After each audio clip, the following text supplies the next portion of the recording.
Hey guys, and thanks again for tuning in to another episode of Everything Local. Today I'm joined by good friend Tyler Dean from Blastworx Pressure Cleaning. Thanks for joining us. Thanks for having me, Josh. No worries. So I know your story. A lot of other people don't. Tell us a little bit about you and what you're about. Okay, I'm relatively local to the area that Josh specialises in. Sort of spent a lot of time in West Pennant Hills.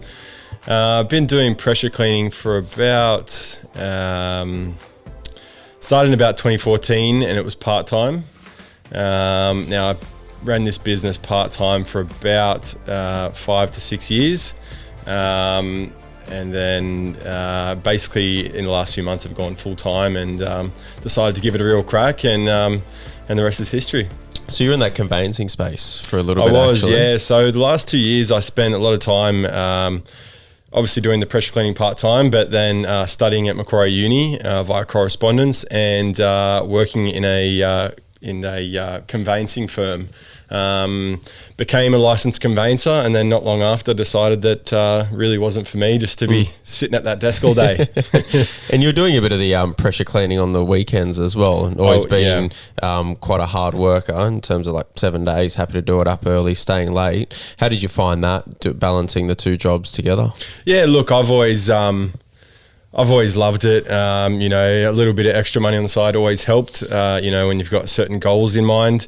I also found that, once I started working Saturdays and sometimes Sundays, that if there was a weekend where I didn't have work on a Saturday, I felt really guilty. I actually felt like I was losing money. So it just becomes second nature.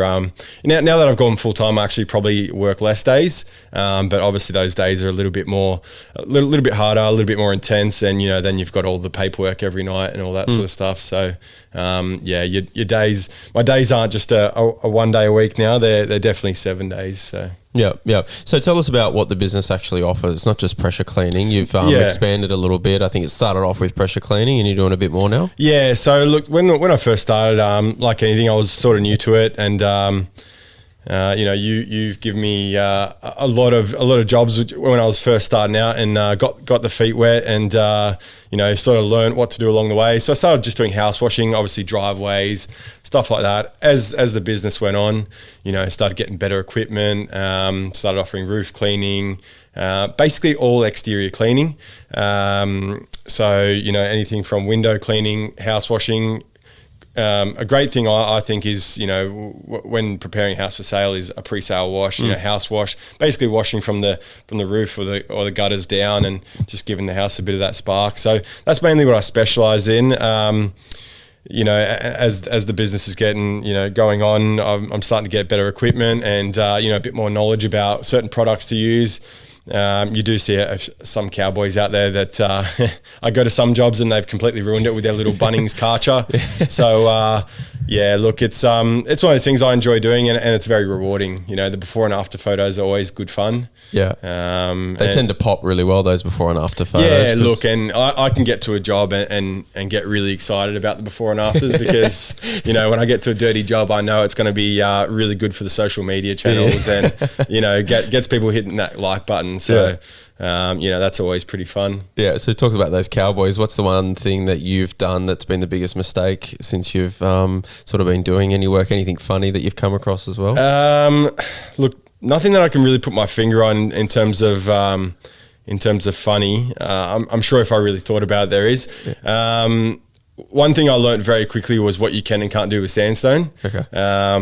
I had a few jobs earlier on where I probably used the wrong machinery on sandstone, and luckily it was a sort of sandstone that was quite rough edge, so you can sort of fix it all up and that, but you do learn very quickly. I mean, all it takes is one mistake and you'll never do that again in this sort of business. Yeah, of course. And like some people that I talk to have concerns when they get a pressure wash done. They're like, oh, the paint might peel and all those sorts of things. How do you determine how hard the pressure should be? Can you adjust your pressure? Like how do you work that process? Yeah, so generally what I recommend for house washing, people think that it's going to be super high pressure blasting, and you do see a lot of jobs where it's bubbling paint and whatnot.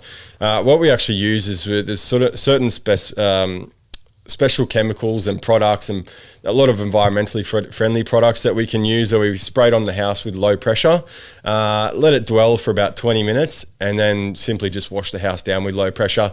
You may need high pressure in certain areas if there's a lot of mold build up, but generally the products that we use can actually kill those things and without doing damage to your plants and all your surrounding things. So that's called soft washing, and that's become very big in America, and it's becoming very big here because it's a safe way to wash things. Yeah, definitely. And I think from the social photos, you can see the big difference, right? So it's not just about getting it ready for sale. It's more about potential like a spring cleanup if you're living there full time, all those sorts of things. Yeah. So look, generally a really busy time for me is, spring, summer coming in because, you're going to have family and friends and Christmas. I mean, with COVID, you may not be having that many people around, but I think, spending time at home, you sort of realize what that you need to get things cleaned up and, it's not all about just pre-sale cleaning. Obviously some people can, afford to just clean things at will, but others can't. So, for me, a big thing is the pre-sale cleaning because a lot of people do need it, and it's a small investment for what can be quite a large return. Especially with the soft washing because there's been many jobs that I've completed where under the eaves the paint it's all black and moldy and it actually looks like it needs painting, but you give it a soft wash and it comes up and that's a cost that you may save on in not having to paint.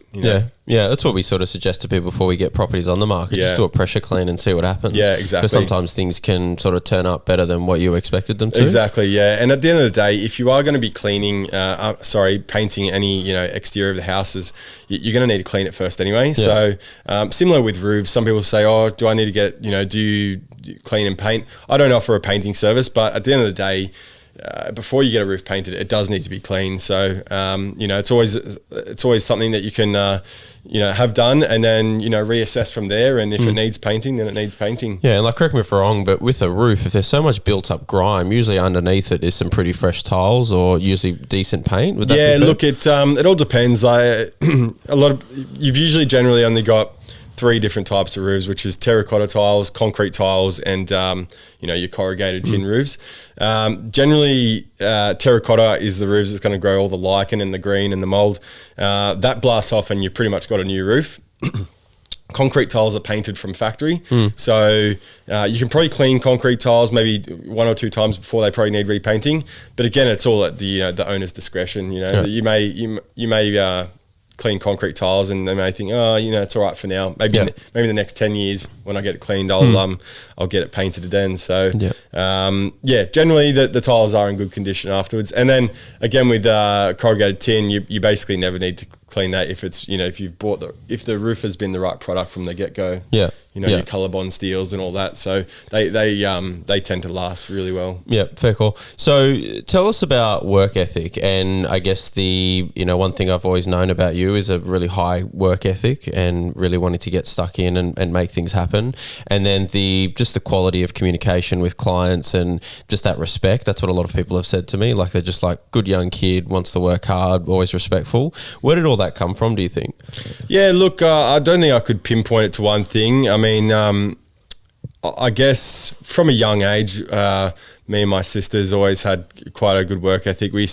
My old man, he ran a commercial cleaning business, and for our pocket money during the week, we used to have to go to after school we'd go to these commercial offices around Norwest, and we'd be emptying bins, vacuuming floors, and just doing that sort of stuff. And for the pocket money we were earning, it was probably some would call it slave labor these days, but that's what I wouldn't change it for the world because it's made me who I am, and it's actually I think it's given me the work ethic that I have now. I think it's something that just came out of nowhere, I guess, and that's all I can really put it back to. Because I've never really had someone that's really drilled me about working hard. I mean, your parents always say, work hard and do well, and, to do well. But yeah, it was never really drilled into me. So, I think I just attribute that to, just doing what I had to do for pocket money. But I think that's where it comes across so effortless from what you do and from what I can see from the exterior. It's not as if it's hard work, and you're not as if you're obviously tired from a big day, but you're willing to get back in there and get stuck in every day because that's what's normal, right? Yeah, exactly. Because that's what you just grew up with. It wasn't that you were forced to go out there and do hard work. Yeah. It's just that your old man or your mum and your family were like this is what just happens, right? And you just made that happen. Yeah, I guess so, and I think that's where it comes from for a lot of people too. So, like the days sometimes are long and it's physically hard, but just like yourself, I'm into health and fitness, so it doesn't bother me to be on my feet all day. It's just like another bit of exercise and keeps you fit and healthy. And So tell us, most enjoyable thing about what you do.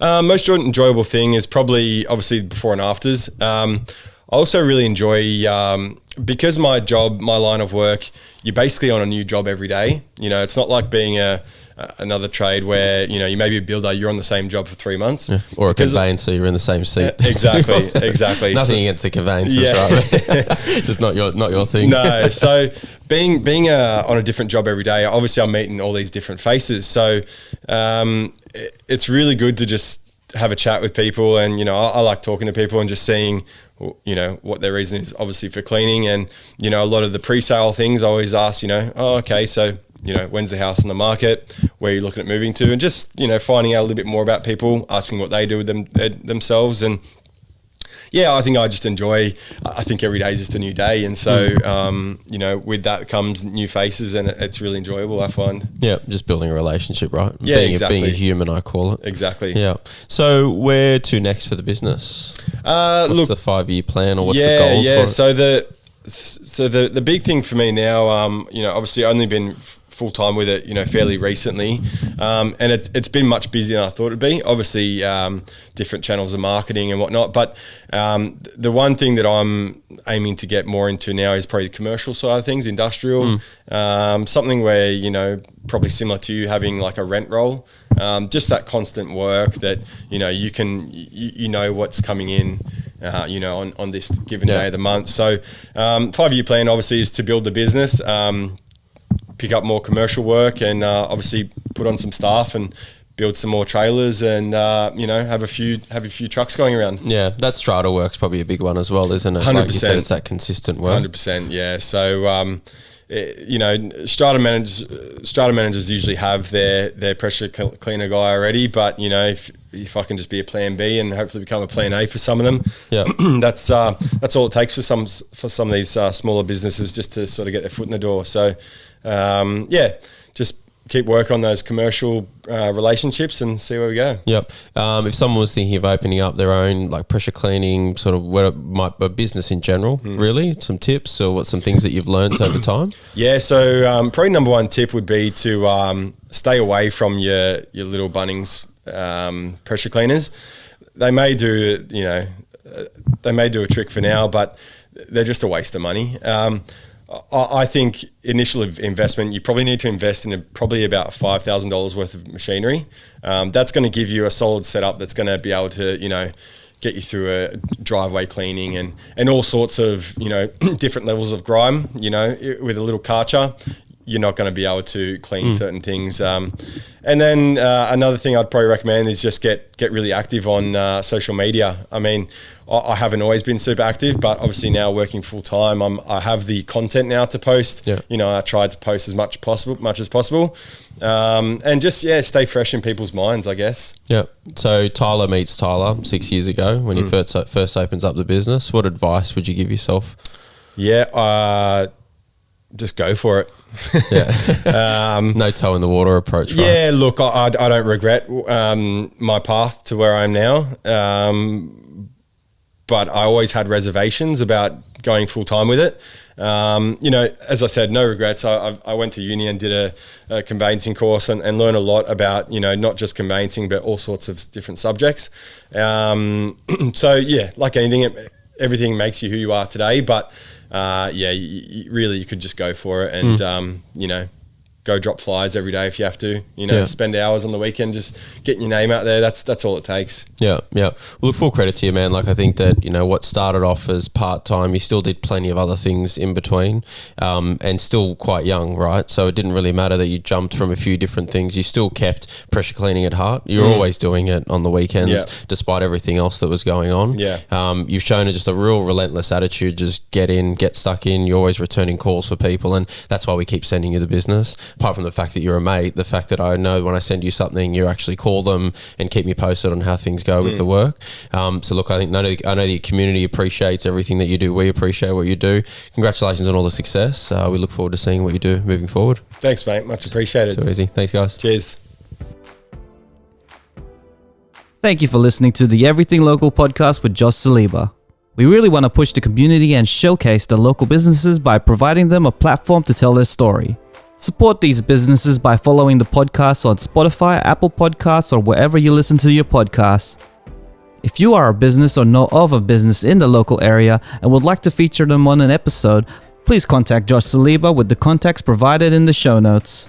Tune in next week for another episode of the Everything Local podcast.